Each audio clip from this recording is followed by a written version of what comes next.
Hi hello ನಮಸ್ಕಾರ ಸ್ನೇಹಿತರೆ, welcome back to Smita's YouTube channel. ಇವತ್ತಿನ ವಿಡಿಯೋದಲ್ಲಿ ನಾನು ಪಕೋಡ ರೆಸಿಪಿಯನ್ನು ತೋರಿಸ್ಕೊಡ್ತಾ ಇದ್ದೀನಿ. ಚಹಾ ಜೋಡಿ ಇದಂತೂ ಭಾಳ ಮಸ್ತ್ ಕಾಂಬಿನೇಷನ್ ಆಕತ್ತೆ ನೋಡ್ರಿ. ಹಾಗಿದ್ರೆ ಮಾಡೋದನ್ನ ಹೇಳ್ಕೊಡ್ತಾ ಇದ್ದೀನಿ. ಇಲ್ಲಿ ನೋಡಿ, 2ರಿಂದ 3 ದೊಡ್ಡ ಸೈಜ್ ಉಳ್ಳಾಗಡ್ಡಿನ ಥರ ಕಟ್ ಮಾಡ್ಕೊಂಡ್ಬಿಟ್ಟು ಇದಕ್ಕೆ ಜೀರಿಗೆ ಹಾಕಿ, ಹಸಿಮೆಣಸಿನ್ಕಾಯಿ ಹಾಕಿ, ಕೊತ್ತಂಬರಿ ಸೊಪ್ಪು ಹಾಗೆ ಸ್ವಲ್ಪನೇ ಹಿಟ್ಟನ್ನು ಹಾಕ್ಕೊಂಡು ಕಲಸ್ಕೊಂಡ್ಬಿಡ್ತೀನಿ. ಜಾಸ್ತಿ ಹಿಟ್ಟನ್ನ ಹಾಕ್ಕೊಂಡ್ಬಿಟ್ರೆ ಅದು ಒಳಗಡೆ ಬೆಂದಿರುತ್ತೆ, ಮೇಲ್ಗಡೆ ಬೆಂದಿರಲ್ಲ. ಏನು ಕ್ರಿಸ್ಪಿಯಾಗಿ ಬರೋದಕ್ಕೆ ಸ್ವಲ್ಪ ಹೆಲ್ಪ್ ಮಾಡಿದ್ರೆ ನಾನು ಜಾಸ್ತಿ ಹಿಟ್ಟನ್ನು ಹಾಕ್ಕೊಳ್ಳಲ್ಲ.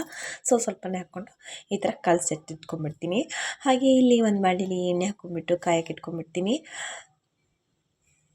ಎಣ್ಣೆ ಎಲ್ಲ ಕಾದಿದೆ ಅನ್ನೋ ಸ್ಟೇಜಿಗೆ ಬಂದಾಗ ನೋಡಿ ಈ ಥರ ಮಾಡಿಟ್ಕೊಂಡಿರೋಂಥ ಬಜ್ಜಿನ ನೀಟಾಗಿ ಒಂದೊಂದನೇ ಹಾಕ್ಕೋತಾ ಇದ್ದೀನಿ. ಈ ಥರ ಸೈಡಲ್ಲಿ ಬಿಟ್ಕೊಳ್ಳೋವರೆಗೂ ಎಣ್ಣೆ ಎಷ್ಟು ಕಾದಿದೆ ಅಂತ ಈ ಸೈಡಲ್ಲಿ ಗುಳ್ಳೆ ಥರ ಬರ್ತಾ ಇದೆ ಅಲ್ವಾ, ಇಲ್ಲಿ ಕಾಣ್ಬೋದು ನೋಡಿ. ಎಣ್ಣೆ ಎಷ್ಟು ಚೆನ್ನಾಗಿ ಕಾದರೆ ಮಾತ್ರ ಚೆನ್ನಾಗಿ ಕ್ರಿಸ್ಪಿಯಾಗಿ ಬರೋದಕ್ಕೆ ಸಾಧ್ಯ. ಯಾವುದೇ ಒಂದು ಎಣ್ಣೆ ಐಟಮಲ್ಲಿ ಹುರಿತೀವಿ ಅಂತಂದರೆ ಎಣ್ಣೆ ಚೆನ್ನಾಗಿ ಕಾದಿರಬೇಕು, ಆಗ ತುಂಬ ಚೆನ್ನಾಗಿ ಬರುತ್ತೆ. ನೋಡಿ, ಇನ್ನೊಂದು ಸಲ ರಿಟರ್ನ್ ಹಾಕ್ಕೊಂಡ್ಬಿಡ್ತೀನಿ. ಹಾಗೆ ಕಾಣಿಸ್ತಾ ಇದ್ದೇವೆ ಎಷ್ಟು ಚೆನ್ನಾಗಿ ಬಂದಿದೆ ಅಂತ. ಚಹಾ ಜೋಡಿ ಅಂತೂ ಸಖತ್ ಕಾಂಬಿನೇಷನ್ ಅಂತಲೇ ಹೇಳ್ಬೋದು. ನೀವು ಒಂದು ಸಲ ಟ್ರೈ ಮಾಡಿ ನೋಡಿ. Thanks to all.